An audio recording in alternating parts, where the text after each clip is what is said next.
எங்க எழிலுமே பாக்கியா கிட்ட, "இங்க பாரும்மா, ஃபர்ஸ்ட்டு இந்த படம் எடுக்கும்போது, ஸ்டார்ட் பண்ற ஃபங்ஷனுக்கு என்னால உன்ன உள்ள கூட்டிட்டு வர முடியல. ஏன்னா அப்போ நம்ம அப்பா இந்த மாரி டிமாண்ட் பண்ணதுனால, நான் உன்ன இந்த ஃபங்ஷனுக்கே வரக்கூடாதுன்னு சொல்லிட்டேன். ஆனா இப்போ இந்த ஃபங்ஷன்ல கண்டிப்பா நீ அந்த இடத்துல இருக்கணும்மா. இதுக்கு மேல உன்ன அந்த இடத்துல தான் வச்சு நான் பார்ப்பேன்." அப்படின்ற மாதிரி எங்க எழிலுமே பாக்கியாவ ரொம்பவே பெருமைப்படுத்துற மாரி பேசிட்டு இருக்காங்க. அதே நேரத்துல பாக்கியாவுமே, "பரவாயில்ல எழில் இருக்கட்டும்." அப்படின்ற மாதிரி பாக்கியாவும் எழிலுக்கு கொஞ்சம் ஆறுதல் சொல்றாங்க. அதுக்கப்புறம் பாக்கியாவ எழில் உள்ள கூட்டிட்டு போறாங்க. உள்ள போன உடனே தான் தெரியுது, இங்க எழில் வீட்ல இருக்கிற எல்லாருமே இருக்காங்க. அவங்க எல்லாரையும் பார்த்த பாக்கியாவுமே எல்லார்கிட்டயும் ரொம்பவே கேஷுவலா போய் பேசிட்டு இருக்காங்க. அதே நேரத்துல எழிலுமே, "இன்னைக்கு ஃபங்ஷன் ஸ்டார்ட் ஆக போகுது, எல்லாரும் தயாரா இருங்க." அப்படின்ற மாதிரி சொல்லிட்டு அங்கிருந்து கிளம்பணும்னு சொல்லி ட்ரை பண்றாங்க. ஆனா அப்ப யாருமே எதிர்பார்க்காத மாதிரி இங்க பாக்கியா கூப்பிட்டதுனால ராதிகாவுமே அந்த ஃபங்ஷனுக்கு வந்திருக்காங்க. இந்த மாதிரி ராதிகா அந்த ஃபங்ஷனுக்கு வந்ததை பார்த்து இந்த பக்கம் எழிலுமே பயங்கரமா ஷாக் ஆயிட்டு, "நீங்க எப்படி வருவீங்கன்னு நான் நினைச்சிட்டு இருந்தேன், பரவாயில்ல நீங்க வந்துட்டீங்க." அப்படின்ற மாதிரி சொல்றாங்க. உடனே இது கேட்டோன்னு ராதிகாவுமே, "கண்டிப்பா உங்க ஃபங்ஷனுக்கு நான் வராம இருப்பேனா? எழில், நீங்க ரொம்ப கஷ்டப்பட்டு இந்த இடத்துக்கு நீங்க வந்திருக்கீங்க. இந்த இடத்துக்கு நீங்க வந்ததுக்கு ஒரு செலிப்ரேஷன் இருக்கணும்ல, அதனால தான் உங்கள பார்க்க வந்தேன்." அப்படின்ற மாதிரி இங்க ராதிகா ஒரு பொக்கே வாங்கிட்டு வந்து இந்த பக்கம் எழில் கையில குடுக்குறாங்க. எழிலுமே அத வாங்கிட்டு தேங்க்ஸ்ங்க அப்படின்னு சொல்லிட்டு இருக்காங்க. அதுக்கப்புறம் எப்பவும் போல ஃபங்ஷன் ஸ்டார்ட் ஆகுது. ஃபங்ஷன்லயுமே வந்து ஒவ்வொருத்தரும் வந்து பேசிட்டு போறாங்க. அதுக்கப்புறம் பேச வந்த எழிலுமே, "இங்க பக்காவா இந்த படம் வாய்ப்புகள் எப்படி இருக்கு, அது மட்டும் இல்லாம என்னோட வெற்றிக்கான காரணம் யாரு அப்படிங்கிற விஷயம் எல்லாத்தையுமே சொல்லிட்டு இருக்காங்க." அப்ப எல்லாருமே வியக்கிற மாதிரி இந்த பக்கம், "என்னோட வெற்றிக்கான முதல் ஆள் யாரு அப்படின்னா எங்க அம்மா தான்." அதே நேரம் இன்னொரு பக்கம், "எனக்கு எப்பவுமே வந்து நீ நல்லா முயற்சி பண்ணு, உன்னால சாதிக்க முடியும்னு சொன்னது எங்க அப்பா தான்." அப்படின்ற மாதிரி இங்க கோபியை பத்தி பேசிட்டு இருக்காங்க. அதே நேரம் இதை கேட்ட கோபியுமே, எழில் எந்த அளவுக்கு என் மேல அன்பு வச்சிருக்கான், பட் ஆனா அவனை ஒரு காலத்துல நான் தனியா விட்டுட்டு போயிட்டேன், அவன் கஷ்டப்படுற நிலைமையில அவனை தனியா விட்டுட்டு போயிட்டேனே அப்படின்னு சொல்லி ரொம்பவே ஃபீல் பண்றாங்க. ஆனா இன்னொரு பக்கம் எழிலுமே, "பரவாயில்ல, எப்படியோ எங்க அம்மா எங்க எல்லாரையுமே வந்து தேத்தி மேல கொண்டு வந்துட்டாங்க, எங்க அம்மாக்கு உண்மையுமே தைரியமான மனசு." அப்படின்ற மாதிரி எங்க பாக்கியாவை பத்தி ரொம்பவே பெருமையா பேசிட்டு இருக்காங்க. அதுக்கப்புறம் இதையெல்லாம் பார்த்துட்டு இருக்க ராதிகாக்கும் ரொம்பவே ஹாப்பியா இருக்கு. பரவாயில்ல, பாக்கியா தன்னோட குழந்தைங்களை எந்த அளவுக்கு வளர்த்துருக்காங்க அப்படின்னு சொல்லிட்டு ரொம்பவே சந்தோஷப்பட்டுட்டு இருக்காங்க.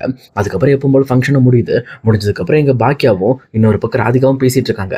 அப்போ எப்பவும் போல அங்க வந்து கோபியுமே இந்த பக்கம் ராதிகா கிட்ட பேசுறதுக்காக ட்ரை பண்றாங்க. அப்ப அதை தெளிவா புரிஞ்சுக்கிட்ட பாக்கியாவுமே, "சரி நம்ம இங்க இருக்கக்கூடாது, நம்ம கிளம்பிடுவோம், அவங்க 2 பேரும் பேசிக்கிட்டு." அப்படின்ற மாதிரி பாக்கியா வாங்குறது கிளம்புறாங்க. அதுக்கப்புறம் கோபியும் ராதிகா கிட்ட போயிட்டு, "என்ன ராதிகா, நல்லா இருக்கியா, சாப்பிட்டியா?" அப்படின்ற மாதிரி ரொம்பவே நல்லா விசாரிக்கிறாங்க. அப்ப ராதிகாவுமே, "நல்லா இருக்கேன், நீங்க எப்படி இருக்கீங்க?" அப்படின்ற மாதிரி இவங்க மாறி மாறி பேசிக்கிட்டு இருக்காங்க. அப்போ அவங்க கோபியுமே, "மயு எப்படி இருக்கா?" அப்படின்னு சொல்லி அந்த விஷயத்தை பத்தி எல்லாம் கேட்டுக்கிட்டு இருக்காங்க. ஆனா இன்னொரு பக்கம் இதெல்லாம் பார்த்துட்டு இருக்க ஈஸ்வரிக்கு பயங்கரமா கடுப்பாகுது. அவங்களுமே பாக்கியாட்ட வந்து, "எதுக்காக இவ வந்து கோபி கிட்ட பேசிட்டு இருக்கா, கோபி இப்பதான் கொஞ்ச நாளா நல்லா இருக்கான், இப்ப மறுபடியும் இவ பேசி அவன் மனசை கெடுக்க போறாளா?" அப்படின்ற மாதிரி எங்க ராதிகாவை திட்டிட்டு இருக்காங்க. ஆனா இங்க பாக்கியாவுமே, "இங்க பாருங்க, அவங்க 2 பேரும் பேசிட்டு போறாங்க, அவங்க ஹஸ்பண்ட் அண்ட் ஒய்ஃப், நமக்கு என்ன வேலை, அதனால நான் ஒதுங்கி வந்துட்டேன், இப்ப இதை வந்து நீங்க எதுக்கு என்கிட்ட சொல்லிட்டு இருக்கீங்க?" அப்படின்ற மாதிரி இங்க ஈஸ்வரி மேல கோவப்பட ஆரம்பிக்கிறாங்க. ஆனா ஈஸ்வரியுமே, "இங்க பாரு பாக்கியா, நீ பண்ற விஷயம் எதுவுமே சரியில்லை, நீ தான் அவளை இந்த ஃபங்க்ஷனுக்கு இந்த இன்வைட் பண்ணிருக்க, எதுக்கு அவளை இங்க வர சொன்ன?" அப்படின்ற மாதிரி கேட்கறாங்க. அப்ப பாக்கியாவுமே, "இங்க பாருங்க, நான் எழிலோட ஃபங்க்ஷன் நடக்க போகுதுன்னு சொன்னேன், அவங்க சென்னையில தான் இருக்கேன்னாங்க, சரி அப்ப சென்னையில இருந்து வந்துருங்க அப்படின்ற மாதிரி சொன்னேன், வந்துட்டாங்க, வேற என்ன, பெங்களூர்ல இருந்து நான் உங்களை வர வைக்க போறேன்." அப்படின்ற மாதிரி இங்க பாக்கியாவும் சொல்றாங்க.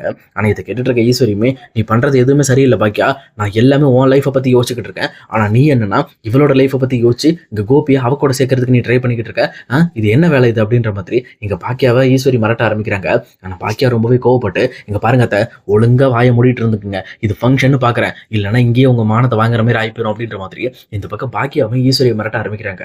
உடனே இங்க ஈஸ்வரி இருந்துகிட்டு, "நீ மிரட்டுவ, நீ மிரட்டாமையா இருப்ப, நீ உன் ஃப்ரெண்டுக்காக உன் வாழ்க்கையை நீ தத்து கொடுக்க நினைக்கிற, நீ மிரட்டாம இருப்ப." அப்படின்ற மாதிரி எங்க பாக்கியாவை மறுபடியுமே வந்து அசிங்க அசிங்கமா பேச ஆரம்பிக்கிறாங்க. ஆனா இதை பார்த்துட்டு இருக்க பாக்கியா ரொம்பவுமே கோவப்பட்டு, "இங்க பாருங்க, நீங்க எது பேசுறதா இருந்தாலும் உங்க பையன்கிட்ட போய் பேசுங்க, என்கிட்ட தேவையில்லாம பேசிட்டு இருக்காதீங்க." அப்படின்ற மாதிரி ஒரே வாய்ஸ்ல முடிச்சுட்டு அங்கிருந்து பாக்கியா கிளம்புறாங்க. இப்ப ஈஸ்வரி இருந்துகிட்டு, "நான் என் பையன்கிட்ட பேசிக்கிறேன்." அப்படின்ற மாதிரி ராதிகாவும் இங்க கோபியும் பேசிட்டு இருக்கும்போது அவங்களுக்கு இடையில போயிட்டு, "இங்க பாரு ராதிகா, எதுக்காக என் பையன் அதிகமா தொந்தரவு பண்ணிட்டு இருக்க?" அப்படின்ற மாதிரி கேட்கறாங்க. அப்ப ராதிகா இருந்துகிட்டு, "உங்க பையனை நான் ஒன்னும் தொந்தரவு பண்ணலையே, அவர் தான் என்கிட்ட வந்து பேசுறாரு." அப்படின்ற மாதிரி சொல்றாங்க. ஆனா இதை கேட்டுட்டு இருக்க ஈஸ்வரியுமே, "இங்க பாரு, நீ தான் வேணுக்குன்னு அவனை உன் பக்கம் திரும்ப வைக்கிறதுக்காக அங்கங்க நீ வந்து நின்றுகிட்டு தேவையில்லாம பேசிக்கிட்டு இருக்க.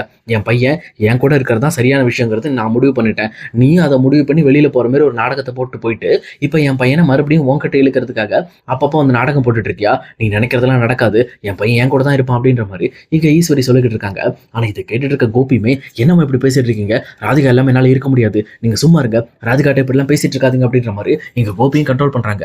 ஆனா கோபியோட பேச்சை கேட்காத ஈஸ்வரியுமே, "இங்க பாரு கோபி, உனக்கு இந்த விஷயத்தெல்லாம் விவரம் பத்தாது, நான் சொல்றதை கேளு, உன்னோட லைஃப்க்கு இவ செட்டே ஆக மாட்டா, அது மட்டும் இல்லாம இவ கூட இருந்தா நீ ரொம்பவே கஷ்டப்பட வேண்டியது இருக்கும், இவ எப்பவுமே உன்னை பத்தி கவலைப்பட மாட்டாப்பா, இவ சுயநலவாதி." அப்படின்ற மாதிரி இங்க ராதிகாவை பார்த்து ரொம்பவே தப்பா பேசிட்டு இருக்காங்க. அப்ப இதெல்லாம் பார்த்துட்டு இருக்க ராதிகாவுமே, "நீங்க பேசுங்க பேசுங்க." அப்படின்ற மாதிரி லைட்டா ஸ்மைல் பண்ணிட்டு அந்த விஷயத்தை கேட்டுட்டு இருக்காங்க. ஏன்னா அவங்களுமே ஈஸ்வரியோட உண்மையான முகத்தை நிறைய டைம் பார்த்ததுனால இது அவங்களுக்கு பெரிய விஷயமா தெரியல. ஆனா இதை பார்த்துட்டு இருக்க கோபிக்கு ரொம்பவே ஆச்சரியமா இருக்கு. என்ன இது, என் அம்மா இவ்வளவு திட்டுறாங்க ஆனா ராதிகா அமைதியா இருக்கான்னு சொல்லிட்டு இங்க அவங்க அம்மா கிட்ட போயிட்டு, இங்க பாருங்கம்மா, எதுக்காக ராதிகாவை விட்டு திட்டிட்டு இருக்கீங்க, அவளுக்கு கஷ்டமா இருக்காதா அப்படின்ற மாதிரி கேட்கறாங்க. அப்ப ஆப்போசிட்ல இருக்க ராதிகாவுமே, இங்க பாருங்க கோபி, உங்க வீட்டுல இருக்கிறப்போ இதை விட மோசமாலாம் நான் திட்டு வாங்கியிருக்கேன், என்னோட சேர்த்து என் பொண்ணு சேர்த்து திட்டு வாங்கியிருக்கா, அந்த விஷயம்லாம் உங்களுக்கு தெரியாது இல்ல, அதெல்லாம் தெரிஞ்சுக்கிட்டீங்கன்னா இவங்க அம்மா இப்ப பேசுறதெல்லாம் சாதாரண விஷயம் நீங்க சொல்லுவீங்க அப்படின்ட்டு இங்க ராதிகாவுமே கலாய்க்க ஆரம்பிக்கிறாங்க. ஆனா இதை பார்த்துட்டு இருக்க ஈஸ்வரியுமே, என்னடி என் பையன்கிட்ட என்ன போட்டு கொடுக்கறதுக்காக நீ ட்ரை பண்றியா, நீ என்னதான் போட்டு கொடுத்தாலும் என் பையன் என்ன மட்டும் தான் நம்புவான், நான் என் பையனோட நல்லதுக்காக தான் இதெல்லாம் பண்றேன் அப்படின்ற மாதிரி இங்க ஈஸ்வரி நாடகத்தை போட ஆரம்பிக்கிறாங்க.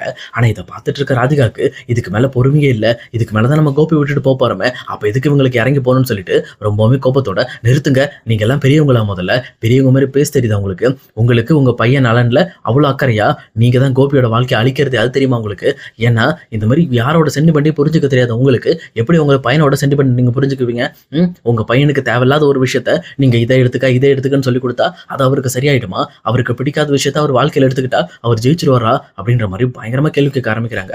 இதை பார்த்துட்டு இருக்க கோபியுமே, என்னாச்சு ராதிகாக்கு, ராதிகா ஏன் இப்படிலாம் பேசுறா, அப்ப அம்மாவுக்கு ராதிகாக்கும் வேற ஏதோ பிரச்சனை நடந்திருக்க போல இருக்கு அப்படின்னு சொல்லிட்டு அவருமே அமைதியா இருக்காரு. அப்ப இதை பார்த்துட்டு இருக்க ஈஸ்வரியுமே, என்னடி இந்த மாதிரி ஃபங்க்ஷன் அப்படின்றதுனால நான் பேச மாட்டேன்னு சொல்லி அதிகமா எகிரியா, என்கிட்ட எல்லாம் எகிற வேலை வச்சுக்காத, நான்லாம் என்ன பண்ணுவேன்னு தெரியாது, நான் ரொம்ப மோசமானவ அப்படின்ற மாதிரி சொல்றாங்க. உடனே இதை கேட்ட ராதிகாவே, தெரியுமே நீங்க தான் ரொம்ப மோசமானவங்க அப்படிங்கறத தான் நான் தான் பார்த்துட்டு இருக்கேன், என் பொண்ணுகிட்டே வந்து உன் அப்பா கோபி கிடையாது, உன்னோட அப்பா குடிகாரன் தானே, அப்புறம் எதுக்காக கோபி அப்பான்னு சொல்லி கூப்பிடுறேன்னு சொன்ன ஆள் தானே நீங்க, உங்களோட கேவலமான புத்தி எனக்கு தெரியாத நினைச்சீங்களா அப்படின்ற மாதிரி இங்க ராதிகா ஈஸ்வரிய கிளிகளின்னு கழிச்சு எடுக்கிறாங்க. ஆனா இதை பார்த்துட்டு இருக்க கோபிக்கு அப்பதான் இந்த மாதிரி நம்ம அம்மா எவ்வளவு கஷ்டப்படுத்திருக்காங்க ராதிகாவையும் மையவையும் அப்படிங்கிறது கொஞ்சம் கொஞ்சமா புரிய வருது. இன்னொரு பக்கம் அந்த ஃபங்க்ஷன்ல இருக்க ஒவ்வொருத்தருமே இங்க ராதிகாவும் இன்னொரு பக்கம் ஈஸ்வரியும் பேசுறது கவனிக்கிறாங்க. அப்ப அங்க வந்து பாக்கியாவுமே, இங்க பாருங்க, எதா இருந்தாலும் வீட்டுல போய் பேசிக்கலாம், ஃபங்க்ஷன்ல வேண்டாம் அப்படின்ற மாதிரி இவங்களை சமாதானப்படுத்த ட்ரை பண்றாங்க. ஆனா பாக்கியாவோட பேச்ச கேட்காத ரெண்டு பேருமே ரொம்பவே டென்ஷன் ஆகுறாங்க. ஆனா ராதிகா கொஞ்சம் அமைதியானாலும் இன்னொரு பக்கம் ஈஸ்வரியுமே, என்னடி இந்த மாதிரி ரொம்ப ஆடுறியா, உங்ககிட்ட காசு இருக்கு பணம் இருக்குன்னு ரொம்ப ஆடுறியா, நீ பாரு, நீ எவ்வளவு ஆடினாலும் சரி கண்டிப்பா என் பையன் அவன் கூட வரமாட்டான், என் பையனை என் கூட தான் வச்சுக்க போறேன், அவனுக்கான நல்ல வாழ்க்கை பாக்கியா மூலமா தான் கிடைக்க போகுது, பாக்கியாவை தான் அவனுக்கு மறுபடியும் கல்யாணம் பண்ணி வைக்க போறேன் அப்படின்ற மாதிரி இவங்க முட்டாள்தனமா பேசிட்டு இருக்காங்க. இதை கேட்ட உடனே இந்த பக்கம் பாக்கியாவுக்கு ரத்தம்லாம் கொதிக்க ஆரம்பிக்குது. உடனே எதை பத்தியுமே யோசிக்காம இங்க ஈஸ்வரியை பார்த்து, உங்களுக்குலாம் அறிவு கிடையாது, ஏற்கனவே அவரை நான் டிவோர்ஸ் பண்ணியிருக்கேன், அவரை மறுபடியும் நீங்க என்ன கல்யாணம் பண்ணி வைக்க போறீங்களா, உங்களுக்கு வயசானவனு என்ன ஆச்சு, மூளை வேலை செய்ய போயிடுச்சா, எதுக்காக இப்படி வந்து முட்டாள்தனமா யோசிச்சுட்டு இருக்கீங்க, ராதிகாவோட ஹஸ்பண்டை இன்னும் அவங்க டைவர்ஸ் கூட பண்ணல, என்ன நினைச்சிட்டு இருக்கீங்க, இந்த மாதிரி என்னதான் நினைச்சிட்டு இருக்கீங்க உங்க மனசுல, என்ன பார்த்தா எப்படி தெரியுது, ஒரு பொருள் மாதிரி தெரியுதா, உங்க பையனை நல்லபடியா பாத்துக்கிறதுக்கு மறுபடியுமே நான் விழுந்து விழுந்து வேலை செய்யணுமா, இதுக்கு முன்னாடி செஞ்சதெல்லாம் பார்த்தாதான் நான் எத்தனை டைம் உங்களுக்காகவும் உங்க பையனுக்காகவும் விழுந்து விழுந்து வேலை செஞ்சிருக்கேன், ஆனா என்ன ஏமாத்துற மாதிரி ஏமாத்தி டைவர்ஸ் பண்ணி என்ன கழட்டி விட்டுட்டு இப்ப சம்மந்தமே இல்லாம என்ன பயங்கரமா கஷ்டப்படுத்திட்டு மறுபடி நீங்க இப்ப நல்லா இல்லை அப்படின்னு உடனே நான் நல்லா இருக்கிறதுனால என் கூட வந்து சேர்ந்துக்கலான்னு பாக்குறீங்களா, அதெல்லாம் நடக்கவே நடக்காது. என் லைஃப்ல இது வரைக்கும் கோபிக்கு தான் இடம் இல்லைன்னு நினைச்சிட்டு இருந்தேன், இனிமேல் உங்களை மாதிரி ஒரு கேடு கட்டவங்களும் என் வீட்டுல இருக்கக்கூடாது, இதோட இந்த வீட்டை விட்டு கிளம்புங்க அப்படின்ற மாதிரி இங்க பாக்கியாவுமே ஈஸ்வரியும் இன்னொரு பக்கம் கோபியும் போட்டு சும்மா கிளிகளின்னு கழிச்சு தள்ளுறாங்க. இதை பார்த்துட்டு இருக்க ராதிகாவுமே இங்க ஈஸ்வரியை பார்த்து, இப்ப புரியுதாத்த உங்களோட எண்ணம் எப்படி இருக்கு, உங்களோட தாட் ப்ராசஸ் எப்படி இருக்குன்ட்டு, நீங்க மத்தவங்களை பத்தி கவலைப்படுறதே கிடையாது, உங்களுக்கு நீங்களும் உங்க பையனும் மட்டும் தான் முக்கியம், அதுக்காக தானே இந்த மாதிரி சுயநலமா நடந்துக்கிறீங்கன்னு சொல்லி ராதிகாவும் ஈஸ்வரியா லெஃப்ட் ரைட் வாங்கிட்டு இருக்காங்க.